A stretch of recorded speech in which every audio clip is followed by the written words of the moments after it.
तो चलिए आज के इस एक्सप्लेनर में सीधे मुद्दे पर आते हैं और मिलते हैं आरव से। आरव 25 साल का एक ऐसा युवा है जो आजकल की इस भागदौड़ भरी जिंदगी में अपनी दिशा तलाश रहा है। सच कहूं तो हम सब कभी न कभी आरव जैसी स्थिति से गुजरते हैं, है ना? आज हम इसी सफर पर निकलने वाले हैं। हम बात करेंगे जीवन के उद्देश्य की तलाश की, अपना इकिगाई खोजने की, फ्लो के उस अद्भुत जादू की, शरीर और दिमाग को एक्टिव रखने की और अंत में कम्युनिटी यानी समुदाय की ताकत की। तो चलिए शुरू करते हैं पहले हिस्से से, the search for purpose. Aarav जिस मॉडर्न बर्नआउट या कहें कि मानसिक थकान से गुजर रहा है ना, वो बहुत ही आम बात है। ये बिल्कुल वैसा ही है जैसे बिना रिमोट के चलने वाला पंखा।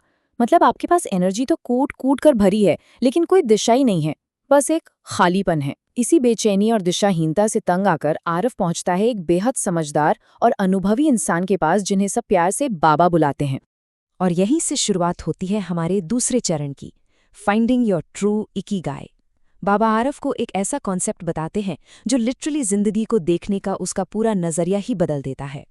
बाबा उसे इकिगाई के बारे में बताते हैं। आसान शब्दों में कहूं तो इकिगाई का मतलब है सुबह बिस्तर से उठने की आपकी असली वजह। ये कोई जादुई छड़ी नहीं है, बल्कि आपके ही अंदर छुपे एक दरवाजे को खोलने की चाबी है। बाबा कहते हैं कि इकिगाई इन 4 चीजों का एक परफेक्ट बैलेंस है। पहला, वो काम जो आपको सच में दिल से पसंद हो। दूसरा, जिस काम में आप नेचुरली बहुत अच्छे हों। तीसरा, जिसकी इस दुनिया को जरूरत हो। और चौथा, जिस काम के लिए आपको पैसे मिल सकें। जब ये चारों चीजें एक ही पॉइंट पर आकर मिलती है ना, बस वही आपका सच्चा पर्पस है। अब आरव ने खुद से ये 4 सवाल पूछे और जानते हैं क्या हुआ? उसे एहसास हुआ कि उसे लोगों को चीजें समझाना बहुत अच्छा लगता है। वो पढ़ाने में माहिर है। इससे वो बच्चों की मदद कर सकता था, जिसकी समाज को बहुत जरूरत है। और हाँ, इसके बदले पेरेंट्स उसे ट्यूशन फीस भी दे रहे थे।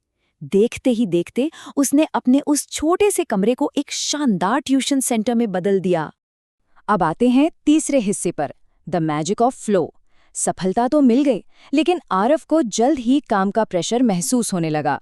और यहीं पर जापानी लाइफस्टाइल का एक और गहरा राज सामने आता है। ये राज है फ्लो का। फ्लो आखिर है क्या?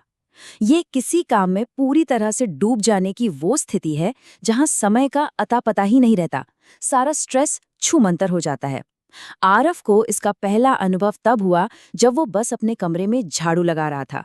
जी हाँ, झाड़ू लगाते हुए वो हवा की ठंडक और झाड़ू की उस लयबद्ध आवाज में पूरी तरह से खो गया था।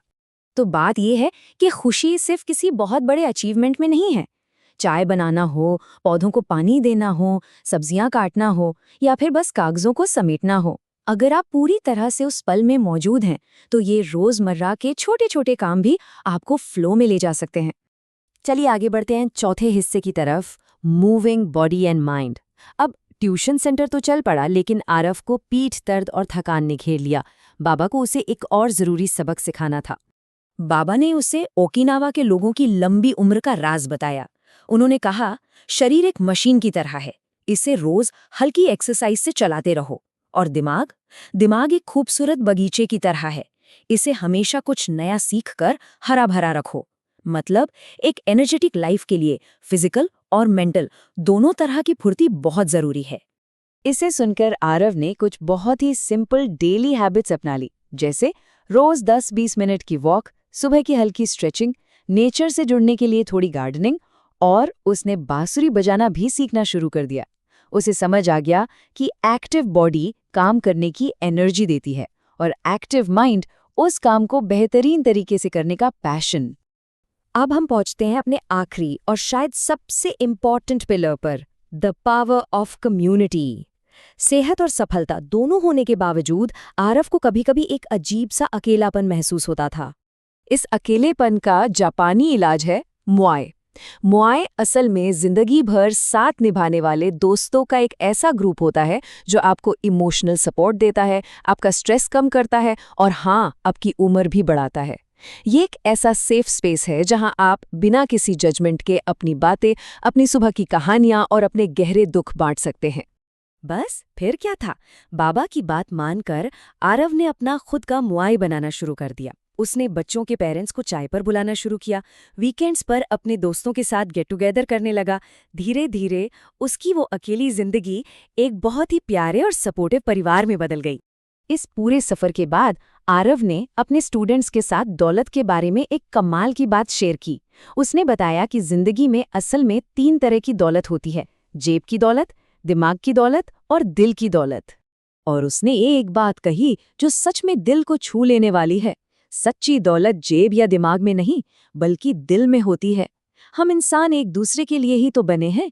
एक अच्छी कम्युनिटी आपकी खुशियों को कई गुना बढ़ा देती है और आपके दुखों को आधा कर देती है। पर्पस, फ्लो, हेल्थ और कम्युनिटी, जब आप इन 4 चीज़ों को अपनी ज़िंदगी में शामिल कर लेते हैं ना, तो आप सिर्फ ज़िंदगी काटते नहीं हैं बल्कि उसे पूरी तरह से जीते हैं। और यही ओकिनावा के लोगों की खुशहाल और लंबी उम्र का सबसे बड़ा सीक्रेट है। तो आज के इस एक्सप्लेनर के अंत में आप सभी के लिए एक छोटा सा लेकिन बहुत ही गहरा सवाल है। आपके सुबह उठने की असली वजह क्या है?